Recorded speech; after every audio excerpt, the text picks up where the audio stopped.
நீங்க பண கஷ்டத்தால அவதிப்பட்டு கொண்டிருந்தாலோ, பார்த்து கொண்டிருந்த வேலையை இழந்து விட்டாலோ, உங்களுக்கு பணம் அதிக தேவை என்றாலோ, ₹1 நாணயம் உங்களுக்கு அதிக அதிர்ஷ்டத்தை கொண்டு வரும் என சொல்றாங்க. எப்படி செய்தா அதிக அளவு நீங்க சம்பாதிக்க முடியும் என சொல்றாங்க பார்க்கலாம். நீங்க தூங்குறப்போ ₹1 நாணயத்தை தலையணைக்கு அடியில வைத்து படுக்க வேண்டுமாம். தூங்கும் பொழுது நேர்மறை ஆற்றல் ஓட்டத்தை பராமரிக்க வாஸ்து சாஸ்திரத்துல பல வழிமுறைகள் பரிந்துரைக்கப்பட்டுள்ளதா சொல்றாங்க. இரவுல நீங்க தூங்கும் பொழுது சில விஷயங்களை செய்வது நேர்மறை ஆற்றலோட அதிகரிப்பால உங்களுடைய வாழ்க்கையை மேம்படுத்தும் என சொல்றாங்க. உங்களுடைய வாழ்க்கையில் இருக்கக்கூடிய பல பிரச்சனைகள் தீர்க்கப்படும் என சொல்றாங்க. இரவுல நீங்க தூங்கும் பொழுது உங்க தலையணைக்கு அடியில ₹1 நாணயத்தை வைத்து தூங்க வேண்டும் என சொல்றாங்க.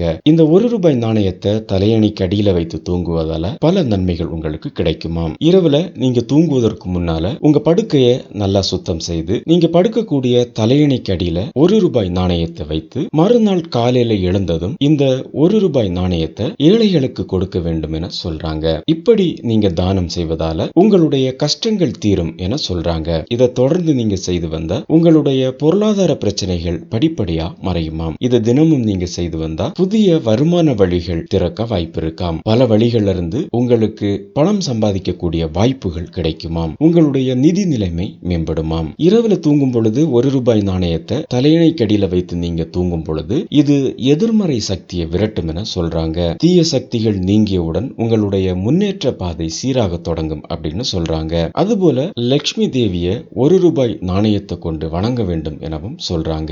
இது உங்க நிதி நிலைமையை அதிக அளவுல மேம்படுத்தும் என சொல்றாங்க. லட்சுமி தேவியுடைய பூஜையில ₹1 நாணயங்களை அதிகமா கொடுப்பதும் அதிக அளவு பணம் வர வழிவகுக்கும் என சொல்றாங்க. கஷ்டத்துல இருந்த பலரும் இந்த விஷயத்தை பண்ணி அவங்களுடைய கஷ்டம் எல்லாம் நீங்கி அதிக அளவு பணம் சம்பாதிச்சிருக்காங்களாம். அதனால நீங்களும் தைரியமா பண்ணலாம் என சொல்றாங்க.